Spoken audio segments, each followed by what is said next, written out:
এটা আমন মরশুমে আম্রপালি ধান।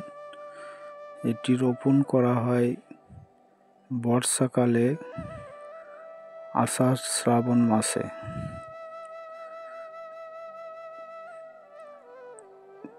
এই ধানটি কাটবার সময় হয়ে এসেছে, আর কিছুদিন বাদেই কাটতে হবে।